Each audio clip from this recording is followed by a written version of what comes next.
Salam damai dan sejahtera untuk saudara sekalian dimanapun berada.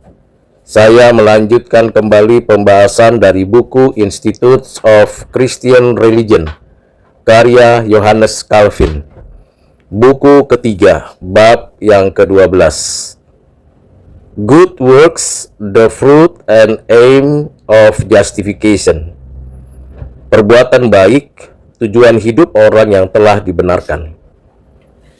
Calvin membuka bab ke-12 ini dengan menegaskan bahwa perbuatan baik tidak dapat dipisahkan dari iman yang membenarkan. Meskipun perbuatan baik sama sekali tidak menjadi dasar pembenaran, iman yang sejati tidak pernah mandul. Pembenaran selalu melahirkan ketaatan sebagai buah, bukan sebagai syarat keselamatan.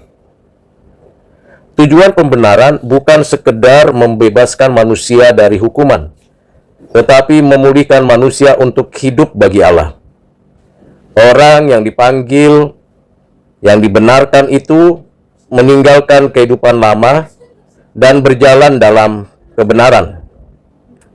Dengan demikian, kehidupan etis merupakan konsekuensi logis dari anugerah Allah ini.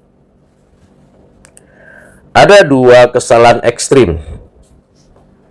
Pertama, mereka yang menganggap perbuatan baik sebagai dasar keselamatan.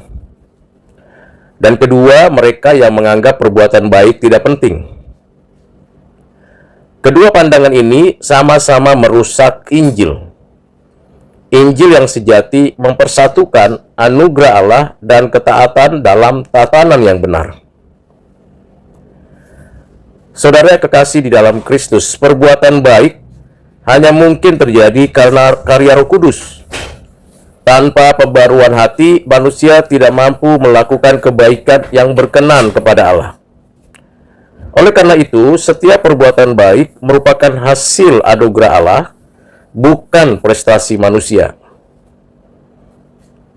Calvin membedakan antara perbuatan yang tampak baik di mata manusia dan perbuatan yang sungguh berkenan kepada Allah. Perbuatan yang berkenan kepada Allah harus lahir dari iman dan diarahkan kepada kemuliaannya. Tanpa iman, bahkan perbuatan baik sekalipun kehilangan nilai rohaninya. Hukum Allah tetap memiliki peran penting dalam kehidupan orang percaya. Hukum Allah tidak lagi berfungsi sebagai jalan pembenaran, tetapi sebagai pedoman hidup. Melalui hukumnya, Allah menunjukkan kehendaknya dan menuntun orang percaya dalam ketaatan. Saudara yang kekasih dalam Kristus, ketaatan orang Kristen tidak bersifat legalistik. Orang Kristen menaati Allah bukan untuk memperoleh penerimaan, tetapi karena telah diterima. Ketaatan menjadi respon syukur atas anugerah Allah, bukan usaha untuk membayar anugerahnya. Perbuatan baik tidak pernah sempurna di dunia ini. Bahkan ketaatan orang Kristen masih tercemar oleh kelemahan dan dosa. Karena itu, perbuatan baik tetap membutuhkan pengampunan dan tidak dapat dijadikan dasar kebanggaan rohani. Saudara yang kekasih di dalam Kristus, Calvin menolak gagasan tentang pahala perbuatan baik sebagai upah yang layak diterima. Jika Allah memberi pahala, itu semata-mata karena kemurahannya, bukan karena jasa manusia. Bahasa pahala harus dipahami dalam kerangka anugerah Allah, bukan kontrak.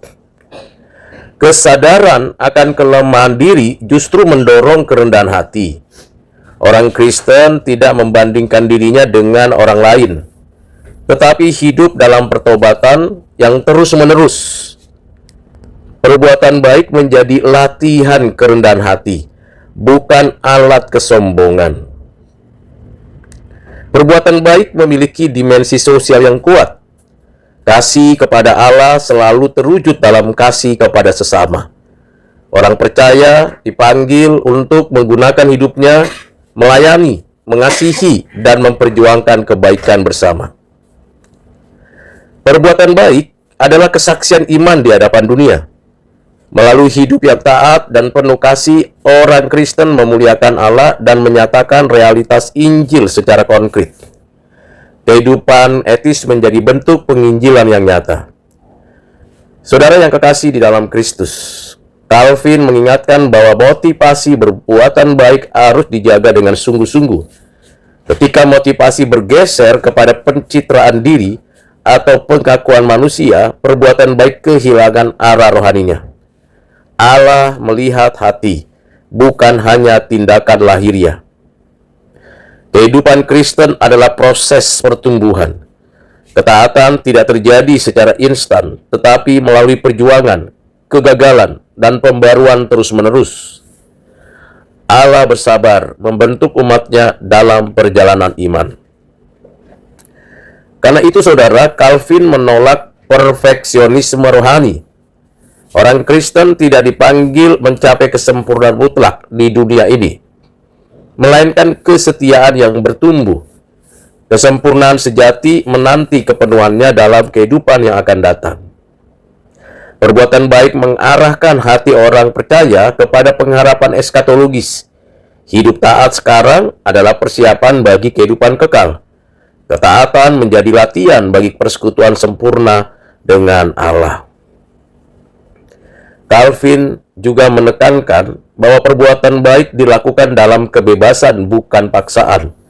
Orang Kristen tidak digerakkan oleh rasa takut akan hukuman, tetapi oleh kasih kepada Allah.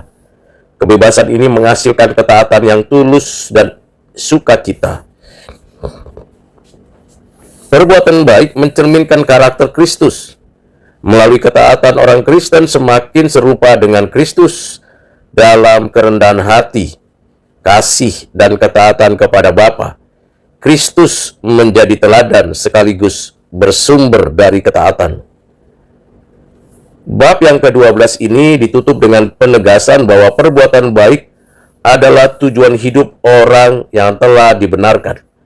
Anugerah tidak menghapus tuntutan yang etis, tetapi justru menegaskannya. Hidup Kristen adalah hidup yang dibenarkan oleh iman dan dibentuk oleh kasih. Setelah kita mempelajari secara ringkas singkat bab yang ke-12 dari buku yang ketiga ini, saya menawarkan kembali 3 implikasi teologis. Yang pertama, berkaitan dengan urgensinya bagi gereja, bagi kita orang Kristen masa kini, yang sering terjebak antara moralisme dan antinomianisme. Ajaran ini menolong kita untuk menjaga keseimbangan Injil. Keselamatan oleh anugerah, tetapi hidup diubahkan oleh ketaatan. Keduanya bersinergi, berintegritas di dalam diri orang Kristen. Implikasi teologis kedua, untuk memberikan kepada kita kerangka pembentukan karakter yang sehat. Kita dipanggil membentuk murid-murid Kristus yang taat tanpa legalisme dan bebas tanpa kehilangan tanggung jawab moral. Artinya, kita tidak mengabaikan perbuatan baik sekecil apapun, tetapi juga sekaligus kita perlu menyadari bahwa bisa berbuat baik karena Tuhan memberikan anugerahnya kepada kita. Implikasi teologis yang ketiga, ajaran ini mendorong orang Kristen hidup konsisten di tengah kehidupan dunia yang skeptis terhadap iman. Dalam konteks kehidupan sosial, politik, dan kehidupan budaya yang begitu kompleks, perbuatan baik menjadi kesaksian nyata bahwa Injil tidak hanya menyelamatkan jiwa, tetapi juga membentuk cara hidup yang memuliakan Allah dan memberkati sesama. Kiranya dengan pembelajaran dari bab ke-12 buku ketiga ini, saya dan saudara semakin menyadari perlu dan pentingnya mempertahankan perbuatan baik di dalam anugerah yang dinyatakan di dalam Kristus oleh Roh Kudus. Nantikan terus bab selanjutnya, bagikan kepada setiap orang yang memerlukannya, dan ajarkan kebenaran yang ada di dalam Alkitab. Tuhan Yesus memberkati saudara sekalian. Amin.